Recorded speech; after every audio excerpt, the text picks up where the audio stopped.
So, when talking about the arts and loss and mourning and memory, the first thing that I think of is the Vietnam Veterans Memorial in Washington, D.C. So, that is what I chose to talk about for this video.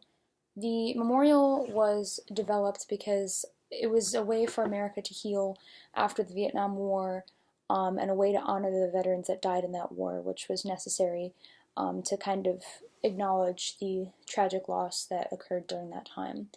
So, the idea was kind of developed and started by the Vietnam Veterans Memorial Fund, which is usually referred to as VMF, in about 1979. And they created the fund so that they could kind of bring this vision to life without having to use any kind of government funding. Obviously, the VMF was composed of Vietnam veterans, so it was definitely a vision created out of people that were directly affected by it. So the production of the project started with the VMF holding a contest that was open to any American citizen who was either 18 years or older.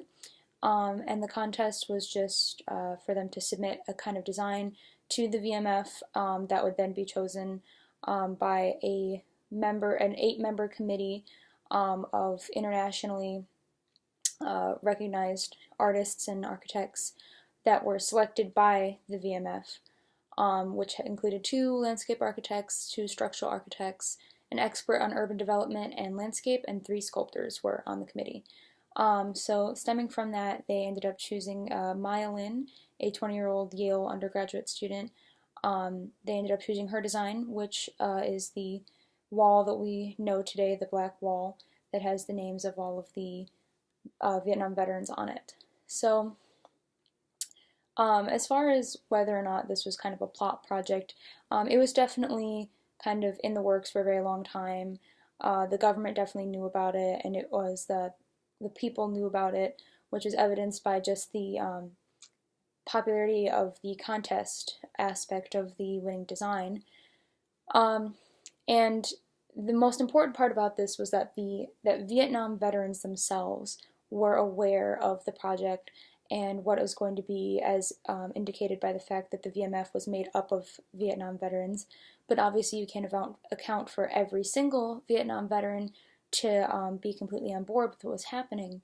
So even though the project was known about and the winning design was known about, there's actually still a lot of controversy surrounding the winning design from a lot of Vietnam veterans and just general citizens who hated the design and thought it was too simple, insulting. There was one particular veteran that really protested it, and one of his problems with it was the fact that it was black, and he thought it was a color of darkness and death, and he wanted it to kind of represent hope, which are valid points, but a lot of the backlash that came from the project and the winning design were due to the fact that many of these people didn't quite understand the vision that the architect Mai Lin was trying to get across. The memorial, as stated on the Vietnam Memorial's website, was supposed to be reflective for the people that were looking at it, which kind of had a lot to do with the choice of the black granite that the wall was made out of, because it kind of reflected the surroundings of the wall and anybody looking at it. And also, one of the requirements for the memorial was that it interacted well with its natural surroundings, which was why it appears to come out of the ground, which was also something people had a problem with. So a lot of that backlash was just from people who didn't quite understand the concept of the art, or didn't quite understand how even simple art can get a positive, powerful message across. So as far as kind of what came of this project, it definitely had a positive impact on America. Obviously, it still stands today. It's still it's still a very popular site to visit in Washington, D.C. You rarely hear today any more backlash about it or anything like that. And I believe that you can see the effects of this memorial on the entire American community and how it helped everybody to heal from this tragic event. I think one of the challenges involved in this project had a lot to do with the controversy that I mentioned earlier.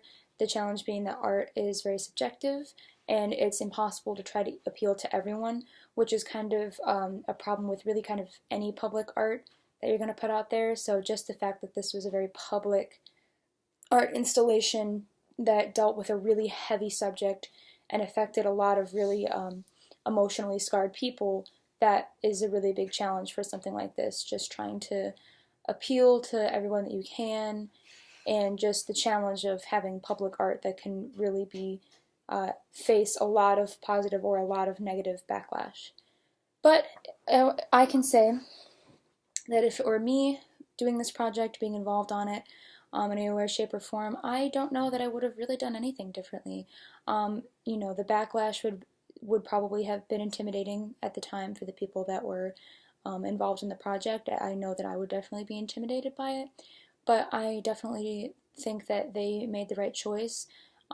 Even I personally, when I first was hearing about kind of the decision making about the Vietnam Memorial, I kind of sided with those who kind of gave it criticism just a little bit. I could see where they were coming from, definitely. It's very simple, how it kind of could look like a scar coming out of the earth, where a lot of the criticisms, and that it was a little bit too simple and just kind of dark. I could definitely see that. I have thought those at some point in my life about the memorial, but after learning more about the intention of it, and then the intention behind the design by Maya Lin, I can definitely say that had it been me knowing these things, I would not have done anything any differently.